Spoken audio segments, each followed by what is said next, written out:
tous, on va pouvoir démarrer. Je suis Julia Zimmerlich, journaliste au Monde. Bienvenue à cette étape de l'innovation qui est organisée en partenariat avec ADI Nouvelle-Aquitaine sur les thématiques, donc ce matin, de l'économie sociale et solidaire, de l'innovation et de la ruralité. Mais avant de démarrer nos échanges, je vais laisser la parole aux élus et aux organisateurs. Pour introduire cette journée, je vais donner la parole en premier à Éric Correa, qui est président de la communauté d'agglomération du Grand Guéret. Éric, c'est à vous. Vous pouvez rester comme vous voulez. En tout cas, vous avez un micro devant vous. Ça marche. Ah. Bien, bonjour à tous. Madame la vice-présidente du conseil régional, chère Andrea. Mesdames et messieurs les élus de l'agglo, mesdames et messieurs les représentants du conseil régional, monsieur le directeur de ADI Nouvelle-Aquitaine et mesdames et messieurs les représentants d'ADI Nouvelle-Aquitaine qui est là en force, madame la directrice des services de l'agglomération du Grand Guéret, mesdames et messieurs les représentants de l'agglo, mesdames et messieurs, et je n'oublie pas des partenaires importants dans le journal Le Monde, merci pour votre présence, mais aussi la CRES, et puis bien d'autres. Je salue aussi le président de RICOP, une SIC qui nous est chère, effectivement en Creuse, quand on parle de la ligne notamment Bordeaux-Lyon.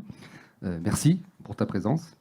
Voilà, avant toute chose, encore une fois, merci à tout le monde. C'est important pour des territoires comme le nôtre d'organiser des manifestations comme celle-ci. Je le disais hier au directeur Vincent d'ADI, nous avons aussi besoin de cette lumière, de vos lumières, au-delà de votre ingénierie, mais pour mettre en valeur le travail qui peut être fait sur ce territoire et puis sur cette thématique-là, parce qu'effectivement, l'économie sociale et solidaire, c'est quelque chose aussi qui nous est très cher. Nous avons des dignes représentants historiques aussi devant nous, mais il faut savoir que sur la communauté d'agglomération du Grand Guéret, ça représente à peu près pas loin de 17% de l'emploi.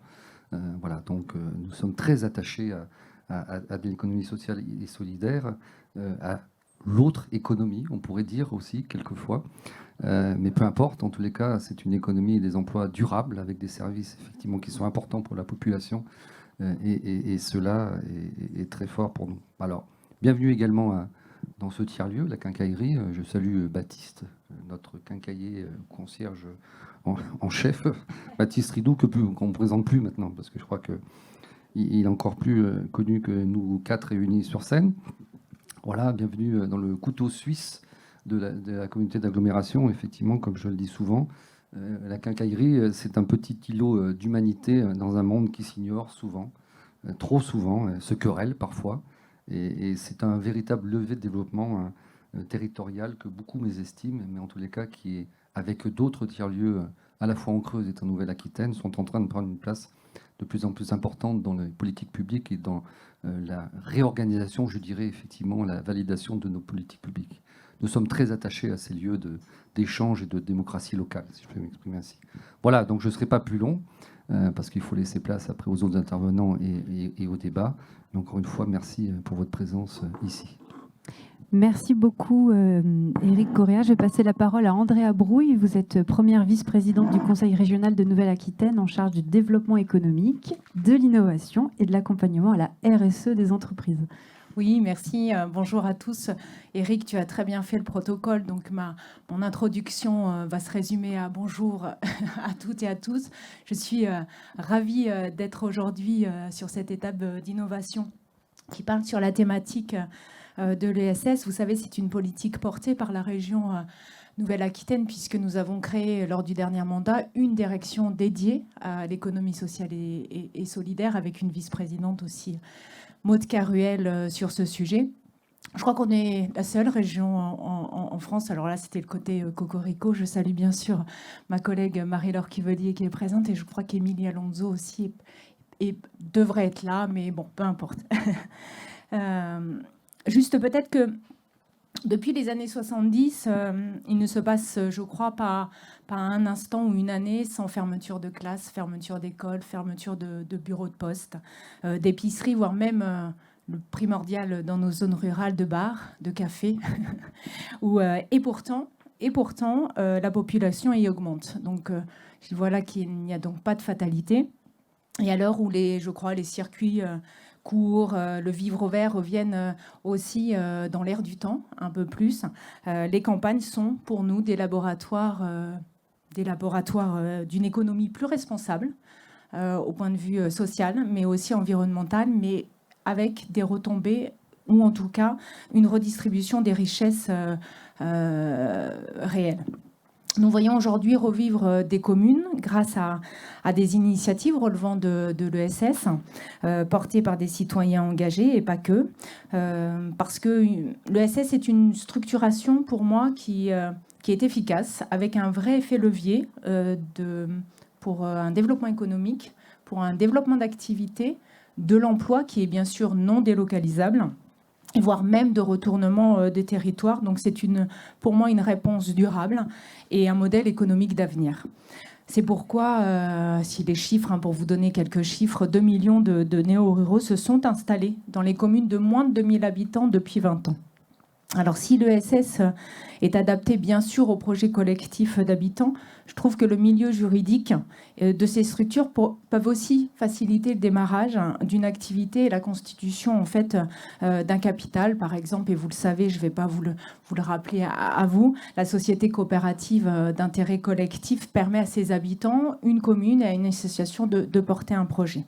Je crois que Faux-la-Montagne en est le plus bel exemple, en tout cas le cas d'école en matière de revitalisation d'un territoire. Alors là, bien sûr, quand je commence à des exemples, je vais surtout en oublier, mais j'ai aussi un exemple en tête de Jean Thiou, ou Jean Thioux, je ne sais pas si on dit le X, parce que nous, en Haute-Vienne, Jean Thiou en plus. Alors là, j'ai tout faux. En tout cas, juste pour finir mes propos plus globalement en Creuse, l'ESS représente 17% de l'emploi salarié dans le département. Elle est plutôt structurée dans le sud et représente aussi parfois plus de 70% de l'emploi salarié dans nos communes. Donc voilà, c'est ce que je voulais peut-être modestement vous dire en introduction et puis nous souhaiter à tous une belle matinée de travail, tous ensemble pour échanger sur ces sujets. Merci beaucoup Andrea Brouille d'avoir introduit très bien le sujet. Ça nous a ouvert déjà plein de perspectives. Je vais passer la parole à Sylvie Maléon. Vous êtes vice-présidente de la CRES Nouvelle-Aquitaine. Oui, bonjour à tous. Je vais garder le masque parce que je suis un petit peu enrhumée, donc je ne vais pas laisser de microbes où que ce soit. Donc, bonjour, je répète bonjour, je ne vais pas saluer tout le monde, ça a été déjà fait. Donc moi, je suis vice-présidente de la CRES Limousin, de la CRES Nouvelle-Aquitaine, mais vice-présidente pour le Limousin. Alors pour ceux qui me connaissent un peu, je suis aussi enseignante. Et la question se pose, qu'est-ce qu'une enseignante vient faire là-dedans ? Eh bien, en fait, je suis détachée de l'éducation pour m'occuper d'une mutuelle, la mutuelle de l'éducation nationale. Et ça me permet de vous rappeler que les mutuelles sont une branche très importante de l'économie sociale et solidaire. Il ne faut pas l'oublier, surtout qu'en ce moment, elles sont très, très malmenées. Et il ne faut pas oublier d'être très attentif à ce qui se passe nationalement, parce qu'on va peut-être vers la mise en danger d'une des 4 branches importantes de l'économie sociale et solidaire. Donc pour ceux qui ont envie d'en parler, en aparté, on pourra en parler. La CRES Nouvelle-Aquitaine, eh bien, pour ceux qui ne connaissent pas, mais je pense qu'ici, tout le monde la connaît, la Chambre régionale de l'économie sociale et solidaire, une structure très importante. Je ne vais pas dire le nombre d'adhérents qu'on a, parce que je vais me tromper, ça change tous les jours. Mais on est là pour représenter les structures de l'ESS, et on a plusieurs missions. Des missions de sensibilisation, des missions de promotion, d'accompagnement, d'observation aussi des structures de l'ESS. Et une des missions de la CRES, c'est le développement économique et l'emploi. D'où notre présence aujourd'hui, je pense, ici, aujourd'hui. Donc, on remercie très, très fortement ADI de nous avoir associés à l'organisation de cette journée.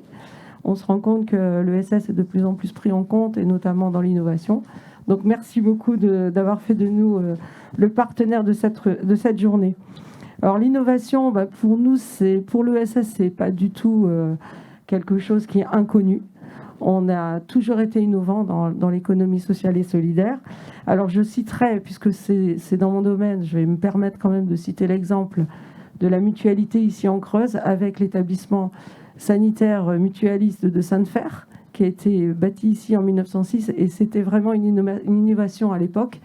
Et voilà, donc c'est vraiment très très important. Après, je vais pas, c'est comme madame, je ne vais pas trop en citer parce qu'on va en oublier.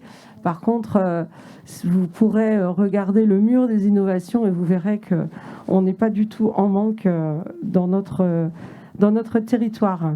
Alors le thème de la journée, c'est quand la campagne réinvente la ville. Oui, l'ESS a toute sa place dans ce titre parce que c'est vraiment un moteur pour la ruralité. Un chiffre à retenir, c'est qu'en Creuse, l'ESS représente 1 emploi sur 4 dans le secteur privé. Donc c'est énorme. C'est énorme et donc il faut avoir toujours ce chiffre en tête. En plus, c'est un territoire où on a toujours plein de nouvelles dynamiques. Les tiers-lieux, alors bien sûr celui-ci qui est magnifique et où on est vraiment très bien, où on est bravo pour cette réalisation, franchement. On a plein de choses. On peut aussi citer, cette semaine, on a vu dans la presse, par exemple, Revatec, l'association qui vient de se créer. Annie qui est là, qui en est la présidente. Voilà, donc je pense qu'il ne se passe pas une semaine sans qu'il y ait quelque chose de nouveau en Creuse et qui ait rapport avec l'ESS. Donc c'est très bien. Alors la CRES, elle a tout d'abord des personnes pour accompagner tous ces projets. On a notre directeur pour le Limousin qui est là, Benjamin, et je le remercie. Mais on a aussi des outils qui accompagnent les structures qui souhaitent se développer. On peut citer, donc, par exemple, on a accompagné ici la création d'un incubateur de l'ESS, voilà, qui accompagne les structures qui veulent se développer et se créer. En conclusion, voilà, que cette journée soit riche, qu'elle nous apprenne plein de choses, qu'elle nous fasse faire plein de connaissances, et c'est important. Et voilà, je voulais conclure sur ce bel endroit, mais je l'ai déjà fait. Je cite Benjamin, parce que là, c'est ses termes, et rendons à Benjamin ce qui est à Benjamin. On peut dire que ce tiers-lieu est un centralisateur d'énergie. J'ai trouvé que l'expression était super. Et voilà. Donc, bonne journée à tous. Merci beaucoup Sylvie Maléon. Je passe la parole maintenant à Vincent Boss. Vous êtes directeur général d'ADI Nouvelle-Aquitaine. Oui, merci Julia. Bonjour à toutes et à tous. Madame les vice-présidentes, Monsieur le Président. Donc, en tant que directeur de l'agence ADI, on est vraiment ravis d'être parmi vous aujourd'hui. Nous sommes une agence de développement économique et d'innovation, donc nous sommes au service des entreprises de ce territoire, et nous sommes également au service de l'ensemble des territoires qui composent la région Nouvelle-Aquitaine. Donc, il nous paraît absolument indispensable et naturel d'être parmi vous aujourd'hui, ici à Guéret, dans la Creuse, étant entendu que moi je suis un Périgourdin, natif du Périgord vert, donc les problématiques de la ruralité, les problématiques de l'emploi, les problématiques de déplacement, je les ai vécues dans mon enfance, ma jeunesse et une partie de ma vie professionnelle. Donc ça nous paraît, et j'ajoute qu'une partie aussi des équipes de l'agence sont issues de plusieurs territoires ruraux de cette grande région qu'est la Nouvelle-Aquitaine. Donc ça nous paraît tout à fait naturel d'être ici. Je le disais hier soir à Eric Correa. Donc, en tant qu'agence de l'innovation, on agit véritablement comme un tiers de confiance pour essayer de connecter les acteurs entre eux, pour essayer de mettre en commun nos compétences que l'on maîtrise au sein de l'agence, mais aussi les compétences de tous les réseaux avec lesquels nous travaillons, donc les réseaux professionnels, les réseaux des collectivités territoriales et des établissements publics de coopération, les pôles, les clusters, les structures de l'économie sociale et solidaire, donc pour faire émerger et pour accompagner des projets dans différents domaines, accompagner des projets dans le domaine de l'innovation, qu'elle soit technologique, mais de plus en plus non technologique. Et on se positionne souvent, et de plus en plus, autour c'est un marqueur fort d'ADI, des grandes transitions. Et donc, on accompagne les territoires qui souhaitent se développer sur des modèles empreints de plus de durabilité, de plus de responsabilité. Je crois que chacun des intervenants qui sont intervenus avant moi en ont parlé d'une manière ou d'une autre. Donc, les territoires ruraux, et vous l'avez dit, ce sont des laboratoires, je crois que c'est Andrea qui l'a dit également, ils sont souvent à l'avant-garde de ces grandes transitions, parce que justement, il y a beaucoup de contraintes. Et donc, face à la contrainte, ça fait naître l'imagination, la créativité, donc pour savoir comment on coopère, comment on maintient et on développe de l'emploi, des emplois en effet locaux, non délocalisables, comment on structure des activités qui ont du sens et de l'avenir pour ces territoires qui ont peut-être plus de difficultés que d'autres à se développer. Mais c'est aussi un gisement d'opportunités, et on souhaite qu'une étape de l'innovation comme celle d'aujourd'hui le démontre. Donc ces étapes de l'innovation, elles elles s'inscrivent complètement dans le rôle de l'agence ADI. On est là pour décrypter les enjeux de l'innovation. On est là aussi pour valoriser des initiatives qui sont portées par des acteurs locaux. Et donc, on va essayer de vous le démontrer toute la journée. Et puis, on essaiera aussi cet après-midi en particulier de faire émerger de nouveaux projets. Donc, je souhaitais aussi souligner la présence et le partenariat très fort avec Le Monde, donc, qui nous permet aussi d'avoir la présence d'intervenants de très grande qualité, et vous le verrez dans quelques minutes. Donc, on va avoir à la fois une très grande hauteur de vue, une très grande profondeur de champ dans les sujets qui vont être traités, et ça, on y tient absolument. C'est un partenariat aussi que nous pouvons aussi activer grâce à la région Nouvelle-Aquitaine, parce que finalement, il y a une filiation entre les étapes de l'innovation et Novac, qu'on essaye de faire vivre sur les territoires de la Nouvelle-Aquitaine. Donc, pour terminer, je voulais remercier tous les partenaires de cet événement, remercier la communauté d'agglomération de Guéret pour son accueil dans ce lieu très emblématique de la quincaillerie. Merci à la région, bien entendu, pour son soutien fidèle et permanent aux actions de notre agence. La région, elle a pris à bras-le-corps le sujet des territoires en retournement à travers aussi un dispositif spécifique qui s'appelle les cadets, pour mettre à disposition de ces territoires. Il y en a 8 en Nouvelle-Aquitaine. Et les équipes de la région qui sont dans la salle, je les salue. Ce sont mes anciens collègues. Bon. Et donc, on a l'habitude de travailler ensemble. Et donc, voilà, pour mettre à disposition des territoires une ingénierie spécifique, pour essayer d'identifier, de développer des projets pour préfigurer l'avenir de ces territoires. Merci au Monde, je l'ai dit, c'est vraiment un plaisir de travailler avec vous. Merci à toutes les parties prenantes impliquées, la CRES, avec qui on a un partenariat qu'on a signé lors du forum de l'ESS à Niort le mois dernier. Merci à tous les intervenants, merci à tous les participants. Je pense également à ceux qui sont connectés à distance. J'espère qu'ils sont nombreux. Et donc voilà, j'espère que cette journée sera utile pour vous inspirer, vous donner des clés pour agir. En tout cas, voilà, c'est vraiment la raison d'être de cet événement. Je vous souhaite une bonne journée. Merci beaucoup à tous les quatre. Vous allez pouvoir regagner la salle. Et merci aux équipes ADI qui ont beaucoup œuvré. Je pense à... Alors, c'est comme les projets, je ne vais peut-être pas tous les citer, je vais en citer quelques-uns. Merci à Julie, merci à Elisabeth, Agnès, Sabine, Muriel, Sylvie et Noëlla. J'en ai cité quand même pas mal. Voilà. Merci à vous. Merci beaucoup.